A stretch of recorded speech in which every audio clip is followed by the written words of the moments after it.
दोस्तों स्वागत है आपका एक बार फ्रेंड। ये हमारी आर्थिक नियोजन जो अगर हम बात करें उसके नेक्स्ट पार्ट है, यानी पार्ट 2 इसमें जो चल रहा है। और आज बेसिकली हम 2 से 3 टॉपिक्स को जो है यहाँ पे बहुत डिटेल के अंदर डिस्कस करेंगे।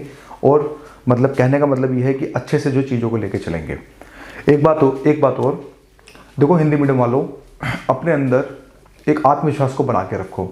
कोई अगर तुमसे ये कहता है ना कि तुम तो हिंदी मीडियम है, इंग्लिश मीडियम का रिजल्ट आ रहा है, तो उनको आपने सिर्फ एक ही बात बोलनी है, बेटा मुझे एक ही सीट चाहिए, मैं अपनी सीट के लिए फाइट कर रहा हूँ। तो इसका मतलब ये हुआ कि देखो, हम लोग भी प्रयास कर रहे हैं हिंदी मीडियम को लेके। अब जिस तरह से हमने भूगोल की सीरीज़ लेके आ रहे हैं, मैपिंग की सीरीज़, आपके सामने पॉलिटी की कंसेप्चुअल सीरीज़ लेके आ रहे हैं। देखो, पॉलिटी को भगाया नहीं है सचिन ने, आपको कंसेप्चुअल समझाया है। मानता हूँ व्यूज़ थोड़े से कम अभी आते हैं क्योंकि एल्गोरिथम ऐसा है, क्योंकि हम अच्छे से डीपी नहीं बना पाते, तो हमारे भी अपने चैलेंजेस हैं। लेकिन अगर आप उन वीडियोस को देखोगे तो आपके कंसेप्ट बहुत ज़्यादा क्लियर होंगे। तो इस वजह से मैं ये बोलूँगा कि जो अजीत मिश्रा कर रहा है और साथ में सचिन जो कर रहा है, अब उनकी वीडियो को 1 से 2 वीडियो जाके देखना, चीज़ें समझ आएँ तो यार आगे बढ़ जाना, नहीं समझ आए छोड़ देना। मैं सिंपल सी बात है। तो अभी तक हमने, अगर हम बात करें तो हमने आर्थिक नियोजन के एक वर्ड नियोजन को बहुत ज़्यादा ब्रॉडर पर्सपेक्टिव को समझा। ब्रॉडर पर्सपेक्टिव का मतलब यहाँ पे ये हुआ कि हमने चीज़ों को डेफिनेशन के हिसाब से नहीं समझाया। देखो दोस्तों, अब एक लेक्चर पूरा नियोजन खा गया मेरा, तो चाहूँ तो मैं 2 मिनट में पढ़ा दूँ, लेकिन फिर उस चीज़ का फायदा क्या जब तुम्हें कंसेप्ट से क्लियर ना हो। अगर यूपीएससी एमसीक्यू घुमा के दे दे, तुम बोलोगे यार अरोड़ा सर की क्लास देखी और मज़ा नहीं आया, क्वेश्चन नहीं बने। तो कहने का मतलब ये है कि जब भी अगर मैं ब्रॉडर व्यू लेके जा रहा हूँ, तो इसका मतलब यहाँ पे ये समझ लेना कि कहीं ना कहीं दाल में कुछ काला है, यानी कि कहीं ना कहीं यूपीएससी वहाँ से क्वेश्चन निकाल सकता है। इसलिए अरोड़ा जी जो हैं ब्रॉडर पर्सपेक्टिव ज़्यादा टाइम इसमें दे रहे हैं। मेरी भी एक सिंपल सी फिलॉसफी ये है कि अगर मान लीजिए क्लास है, जैसे कि क्लास है, मुझे लगता है जो टॉपिक भगाना है मैं भगा दूंगा, जहाँ मुझे लगता है कि हाँ यहाँ पे मुझे रुकना है और यहाँ पे अच्छे से समझाना है, तो इसका मतलब समझ जाना कि कहीं ना कोई बात है कि यूपीएससी यहाँ से क्वेश्चन बना सकता है। इसलिए जो अरोड़ा जी जो है यहाँ पे लगे हुए हैं। ठीक है, तो आज की वीडियो के अंदर आज हम जो है नियोजन में सामाजिक आर्थिक उद्देश्यों को समझेंगे। पहली वीडियो में हमने नियोजन को समझा कि नियोजन क्या होता है, हमने ब्रॉडर पर्सपेक्टिव को समझा नियोजन में। अब यहाँ पे समझते हैं आखिर नियोजन के सामाजिक आर्थिक उद्देश्य क्या होते हैं। देखो, हमें पॉलिटिकल उद्देश्य, अब एक क्वेश्चन यहाँ पे निकल के आ सकता है कि भाई आखिर हम जो है पॉलिटिकल उद्देश्य क्यों नहीं पढ़ेंगे। यार पॉलिटिकल क्या करोगे तुम लोग, सिविल सर्वेंट बनोगे, फ्यूचर में रहोगे तो नेता के अंडर ही, तो तुम्हारा काम पॉलिसी मेकिंग नहीं है, तुम्हारा वहाँ पे काम है कि पॉलिसी को किस तरह से आप जो है बेसिक इन्फ्लुएंस कर सकते हैं, किस तरह से उसका इम्प्लीमेशन कर सकते हैं। जो पॉलिसी मेकिंग है वो नेता लोगों का काम है। तो इसलिए हमें जो हमारा जो और कल्चर में कुछ होता नहीं है इकोनॉमिक पर्सपेक्टिव के हिसाब से, तो हमारा मोटा ये निकलता है कि हमें आर्थिक और सामाजिक ही हमें उद्देश्य समझने पड़ेंगे। क्योंकि जब आप एज आईएएस बन के जब आप बैठोगे कुर्सी पे, तो आपको ये पता चलेगा कि आपने बेसिकली इकोनॉमी और सामाजिक और आर्थिक पे ही मुद्दों पर ही ज़्यादा बात करनी है। पॉलिटिकल पे तो बैठे ना, तुम्हारे डिस्ट्रिक्ट में एमपी तो बैठे ही होगा, तो उस कंडीशन में वो चीज़ आपको छोड़नी पड़ेंगी। तो कंक्लूजन यहाँ पे ये निकला कि अब हम जो है नियोजन के सामाजिक और आर्थिक उद्देश्यों को समझते हैं एक एक करके। देखो दोस्तों, पहला जो पॉइंट है आधारभूत औद्योगिक संरचना का निर्माण। देखो, नियोजन का जो पहला उद्देश्य होता है ना कि किसी चीज की आधारभूत, अब देखो एक वर्ड को समझना, देखो मैं एक चीज को भी समझाऊंगा यहाँ पे। आधारभूत का मतलब होता है दोस्तों किसी चीज का बेसिक का मतलब ये हुआ, जैसे कि फॉर एग्जांपल हमारे देश के अंदर स्टील जो है एक बेसिक यूनिट है, एक आधारभूत, हमारे अगर बात करें इंडस्ट्री है। अब देखो, ये स्टील जो होती है हर जगह यूज करी जाती है, चाहे इलेक्ट्रिकल डिपार्टमेंट हो या फिर कोई और डिपार्टमेंट हो, कोई और डिपार्टमेंट हो। स्टील का यूज घर में भी होता है, फैक्ट्री में भी होता है, ऑफिस में भी होता है, उद्योगों में भी होता है, हर जगह होता है। तो कहने का मतलब ये हुआ कि जो ये सारा का सारा जो काम चल रहा है वो कहीं ना कहीं जो आधारभूत है कहीं ना कहीं स्टील है। तो इसलिए यानी कि नियोजन का भी जो तात्पर्य होता है वो यही होता है कि कहीं ना कहीं औद्योगिक संरचना यानी आधारभूत औद्योगिक संरचना का जो बेसिक निर्माण करना होता है, कि किसी भी चीज का अगर हम नियोजन करते हैं तो आधारभूत संरचना का निर्माण करना होता है। दूसरा हमें देखने को मिलता है कृषि उत्पादन में वृद्धि और सुधार करना। नियोजन की प्रक्रिया अगर कृषि क्षेत्र में लगाई गई है, मान लो जी मोदी जी आए हैं, वो बोलते हैं कि मान लो 2030 में हम कोशिश ये करेंगे कि सभी किसान वर्गों का जो तबका है उनको उठाया जा सके। बहुत अच्छी बात है। तो कैसे उठाया जाए, किस तरह से उठाया जाए, तो ये सब चीजें जो है नियोजन में आएंगी कि हम किस तरह से जो प्लानिंग लेके चलेंगे, तो वो भारत सरकार का जो बेसिकली जो यहाँ पे काम होगा। तो इसका मतलब ये हुआ कि कृषि में मेन जो मुद्दा है वो उत्पादन का ही है। हमारे देश की जो प्रोडक्टिविटी जो रेट है आपको पता है ना, अगर हम बात करें चाइना से कंपेयर करें, अगर हम चावल और गेहूं का उत्पादन करें तो हमारा अभी भी आज के समय जो है, अगर देखो मैं बात कर रहा हूँ वर्ल्ड की, ठीक है, तो अगर हम वर्ल्ड का डेटा कंपेयर करें तो हमें ये पता चलता है कि हमारा उत्पादन अभी भी बहुत कम है। अगर जितना अगर मान लो 1 हेक्टेयर में मान लो 2000 किलो उगाता है चाइना, तो कहीं ना कहीं भारत जो है 1000 किलो ही उगा पाता है आज भी। तो ये फैक्ट है। तो उस कंडीशन में हमें ये पता चला कि कहीं ना कहीं नियोजन के सामाजिक आर्थिक उद्देश्यों में कहीं ना कहीं कृषि उत्पादन में वृद्धि और सुधार करना भी हमें एक मुद्दा हमें जो है देखने को मिलता है। दूसरा, राष्ट्रीय संपदा की वृद्धि और वितरण करना, यानी राष्ट्रीय संपदा का मतलब यहाँ पे हुआ कि जो भी हमारी संपदा है, यानी कि जो भी हमारे प्राकृतिक संसाधन हैं, उनका अगर हम बात करें तो उसमें जो है वृद्धि करना, किसी भी चीज़ में वृद्धि करना, और साथ में उसका अगर हम बात करें तो वितरण भी करना। एक समान रूप से अगर देखा जाए तो उसका कहीं ना कहीं वितरण भी करना, मतलब चीज़ें जो होती हैं इसमें होती हैं। फिर आत्मनिर्भर और स्वयं स्फूर्त राष्ट्रीय अर्थव्यवस्था की स्थापना करना।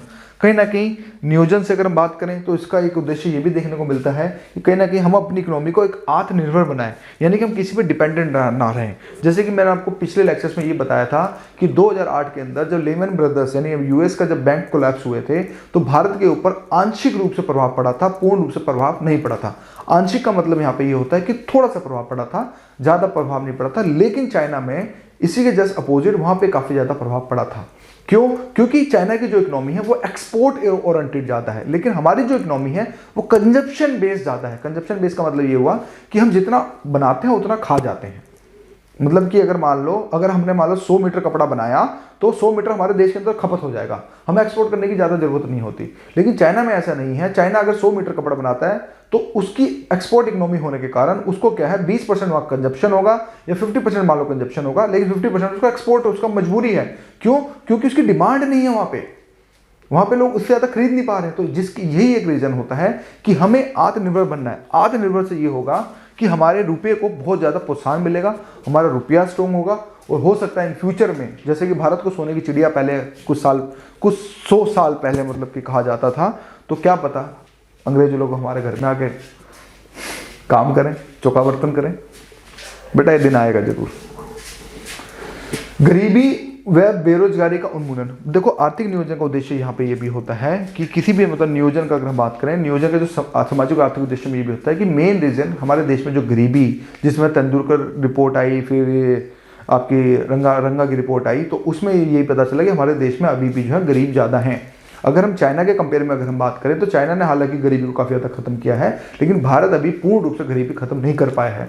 तो इस वजह से गरीबी को कैसे खत्म किया जाए, किस तरह से खत्म किया जाए, तो उसके लिए जो हमें नियोजन की प्रक्रिया अपनानी होती है।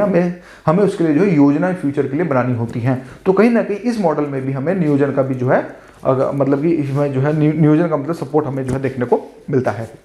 फिर सामाजिक न्याय को प्रोत्साहन करना। सामाजिक न्याय का मतलब दोस्तों यहाँ पे ये हुआ कि किसी भी चीज़ को मतलब कि पूर्ण रूप से एक अच्छे ढंग से न्याय प्रणाली का हिस्सा प्रदान करना, चाहे वो हमारे एसटी हों, चाहे वो हमारे एसटी हों, या फिर आप हमारे ओबीसी हों, या फिर हमारे मिनॉरिटी सेक्शन के, चाहे मुस्लिम्स वर्ग या क्रिश्चियंस वर्ग या सिख जो हमारे पंजाबी लोग हों, चाहे वो भी हों।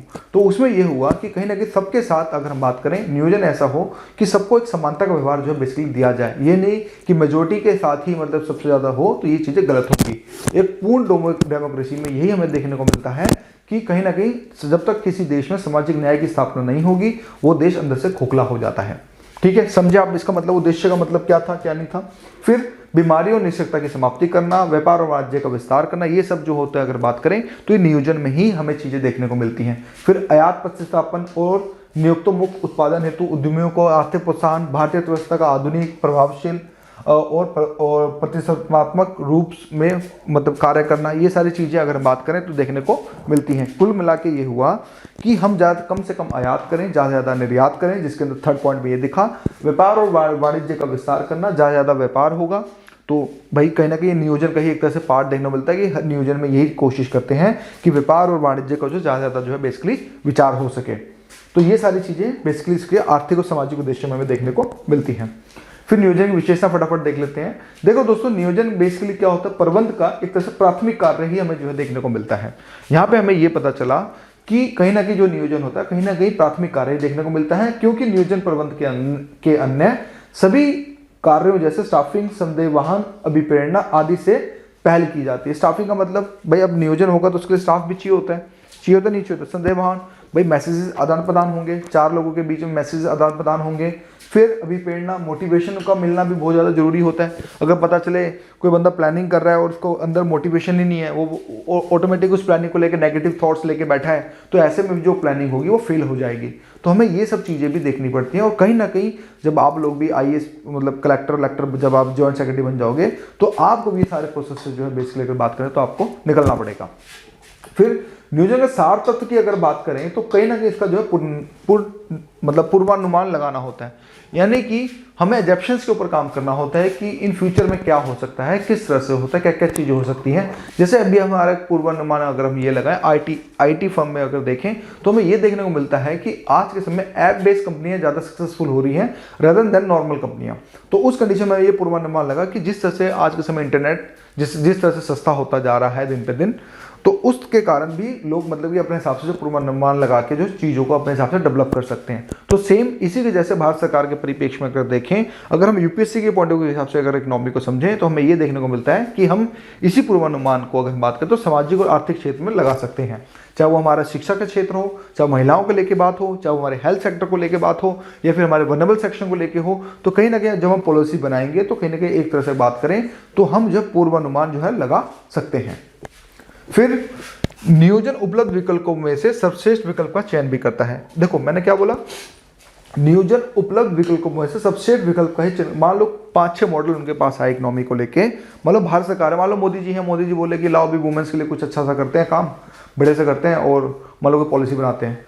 तो वुमेन्स को लेकर मान लो 4-5 पॉलिसीज होंगी, उसमें से जो बेस्ट पॉलिसी मोदी जी को लगेगी वो उसको इम्प्लीमेशन में लेके करवाएंगे।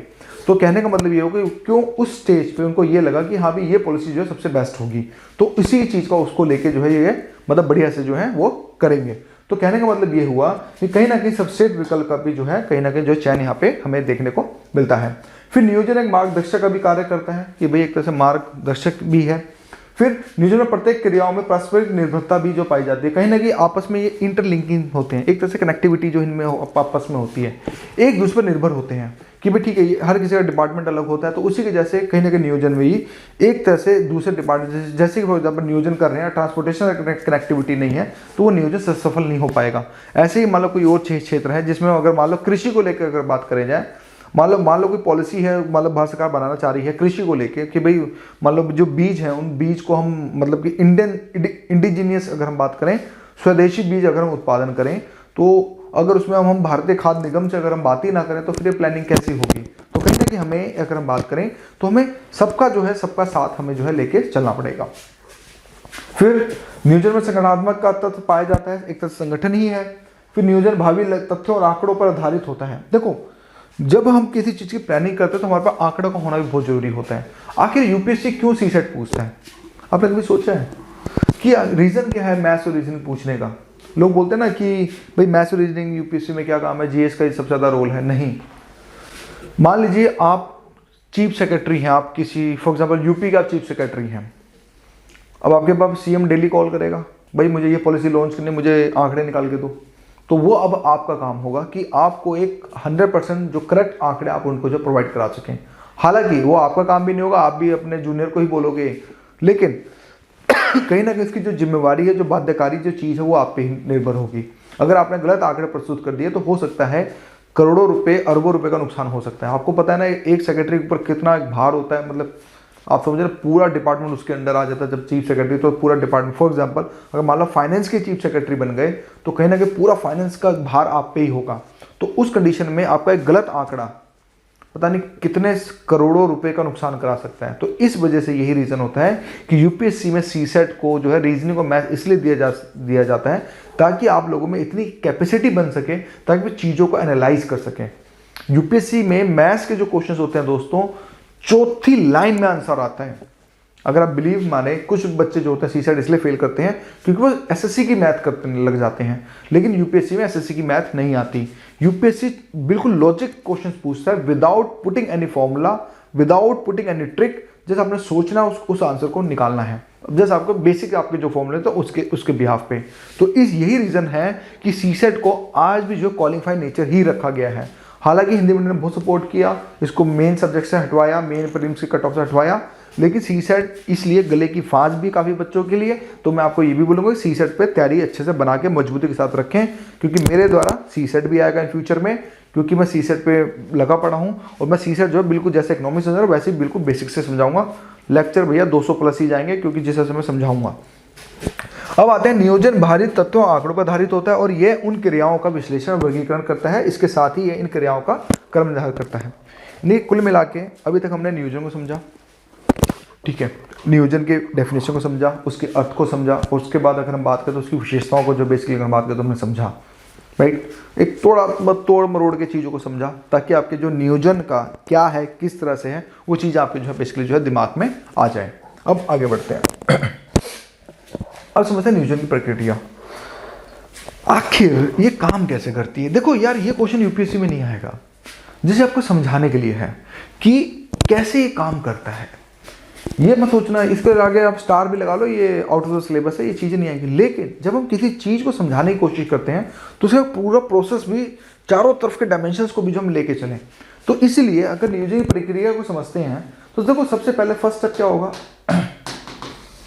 भाई, लक्ष्य का निर्धारण करना। आखिर हमारे टारगेट क्या है। फॉर एग्जाम्पल अगर आप ही हैं, देखो इसको ऐसे समझो, मान लो यार तुम लोग यूपीएससी एस्पिरेंट हो, मान लो तुम फर्स्ट टाइम वीडियो देख रहे हो, तो तुम्हारा टारगेट होगा यार अरोड़ा जी की वीडियो 2 महीने में खत्म कर लूँगा, उसके नोट्स बना लूँगा, फिर उसके बाद एडवांस पार्ट के लिए मैं एडिटोरियल पढ़ूंगा, तो कुल मिला के मेरी इकोनॉमी जो 4 साढ़े 4 5 महीने में खत्म हो जाएगी। ये आने के क्या हुआ, अगर आपने 4 महीने का लक्ष्य लगाया आपने अगर इकोनॉमी का, तो आपको ये पता चला कि कहीं ना कहीं आपने लक्ष्य का निर्धारण कर दिया।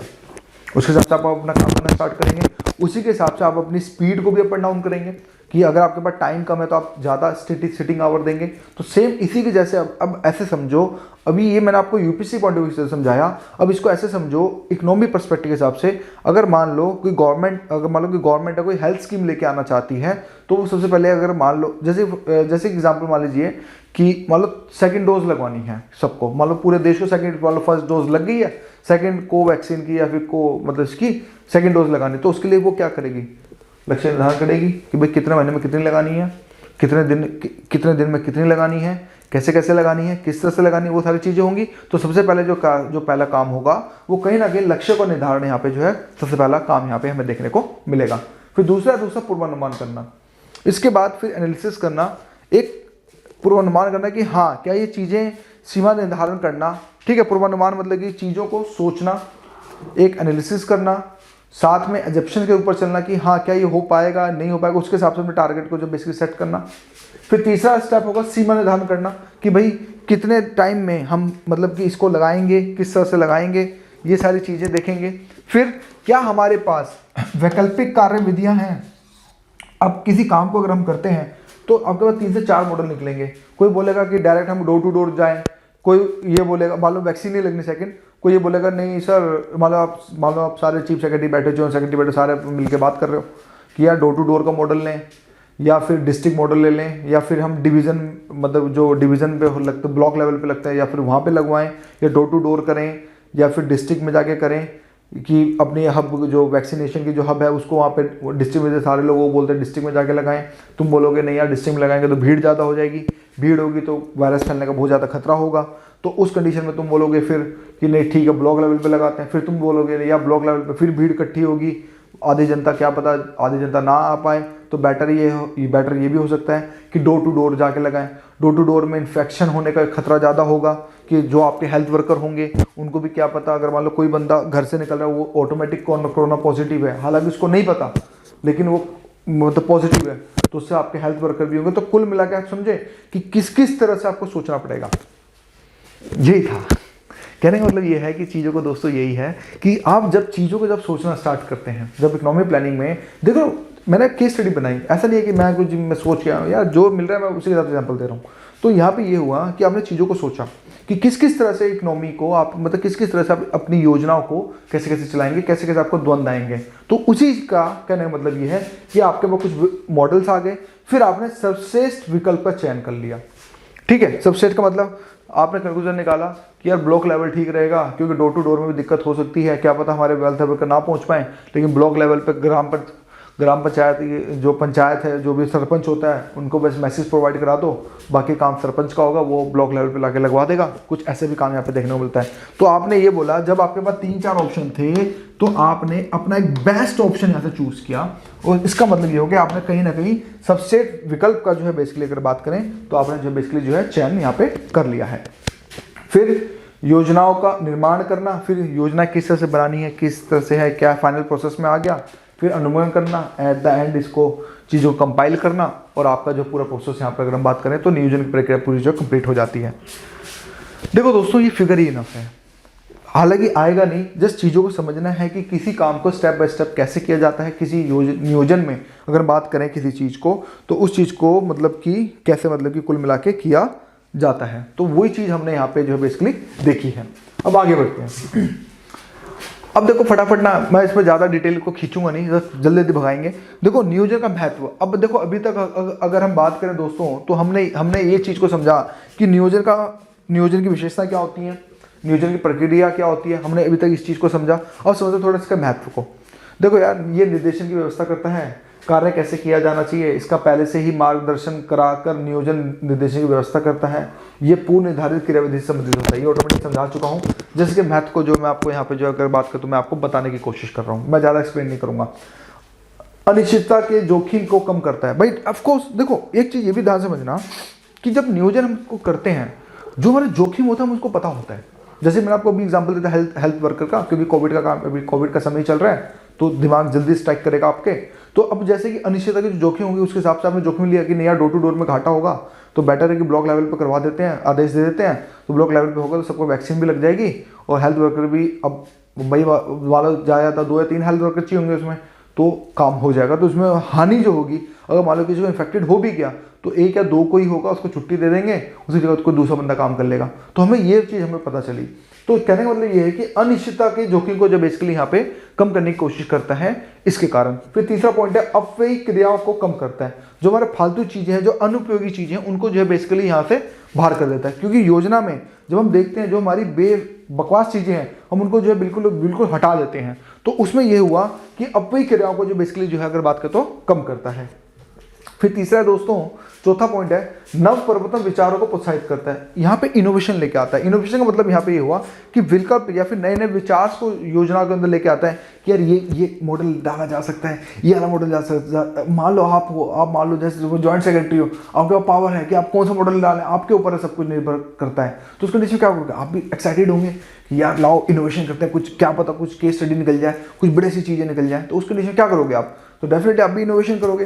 तो कहने का मतलब ये हुआ कि नव प्रवर्तन विचारों के यहाँ पे प्रोत्साहन मिलता है, एक्साइटमेंट ज़्यादा यहाँ पे हमें देखने को मिलती है, क्योंकि हम सोच सकते हैं उस चीज़ को लेके। अगर हम बात करें तो चीज़ों को हम जो है बेसिकली सोच सकते हैं, तो क्या पता वो मॉडल सक्सेसफुल हो जाए। जैसे कि अगर जो बंदा अगर बात करें, मनरेगा भी कोई ना कोई एक सिविल सर्वेंट ही लेके आया होगा, जिसमें आज के समय 100 दिन का जो है काम करवाया जाता है, वो भी एक तरह से मॉडल ही तो है। तो कहीं ना कहीं, हालांकि वो सिविल सर्वेंट अभी हमें ज़्यादा नहीं पता उनके बारे में, लेकिन कहीं ना कहीं कोई ना कोई तो सिविल सर्वेंट ही लेके आया होगा कि यार लाओ क्यों ना एक मनरेगा जैसी स्कीम लेके आए। गवर्नमेंट ने आइडिया दिया होगा, मान लो जो भी मिनिस्टर होगा उसने आइडिया दिया होगा, लेकिन जो काम होता है वो आखिर सिविल सर्वेंट ही तो लेके आता है वो सारे काम को।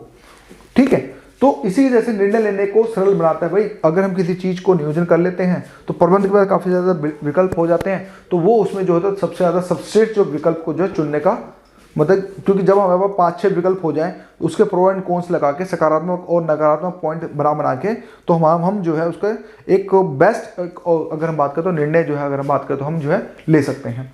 फिर यानी कि सर्वोत्तम का यहाँ पे जो है अगर बात करें तो दोस्तों चुनाव किया जा सकता है। नेक्स्ट है नियंत्रण के मानकों का निर्धारण करना। यानी कि नियंत्रण के मानकों निर्धारण करने का मतलब यहाँ पे ऐसे समझो कि भाई कौन कौन मतलब इस चीज़ को मापेगा, कौन कौन उसका निर्धारण करेगा, कौन कौन कार्य करेगा। ये सारी चीज़ें जो है बेसिकली जो है इसमें अगर हम बात करें तो देखी जाती हैं। यानी कि अब फॉर एग्जांपल अगर मान लो हेल्थ स्कीम है, तो भाई ठीक है भाई मिनिस्ट्री ऑफ हेल्थ होगी वो उसका टेक केयर होगी, राइट। तो जब उसका अगर हम बात करें तो जब अगर मान लीजिए जब टेक केयर होगी तो उसमें हमें ये पता चला कि कि भाई उसके बाद पॉलिसीज़ कैसे होंगी, किस तरह से होंगी, मानक क्या क्या होंगे, किस तरह से होंगे। तो ये सब चीज़ें निर्धारण कौन करेगी? कहीं ना कहीं जो जिम्मेवारी होगी वो मिनिस्ट्री ऑफ हेल्थ पे ही होगी, यानी हेल्थ मिनिस्ट्री के ऊपर ही होगी। तो ये सब चीज़ें अगर हम बात करें तो कहीं ना कहीं इसमें अगर देखें तो नियंत्रण होना बहुत ज़रूरी है। अगर किसी चीज़ में अगर नियंत्रण नहीं हुआ, ध्यान से समझना, अगर किसी चीज़ में अगर नियंत्रण नहीं हुआ, यानी कि अब अगर नियोजन मतलब अभाव अगर देखने को हमें मिला मोटा मोटा, तो जो हमारी जो नियोजन होगी वो सक्सेसफुल नहीं होगी। तो ये सब चीज़ें अगर हम बात करें तो आज हमने महत्व को समझा, इसी प्रक्रिया को जो अगर हम बात करें तो समझा, इसकी विशेषताओं को जो बेसिकली हमने जो है चीज़ों को जो हम लेके गए। अब नेक्स्ट वीडियो में अगर हम बात करें तो हम जो है फिर आर्थिक नियोजन की तरफ जो है हम बढ़ेंगे। ठीक है, तो आज की वीडियो के लिए इतना ही दोस्तों। Thank you for watching my video.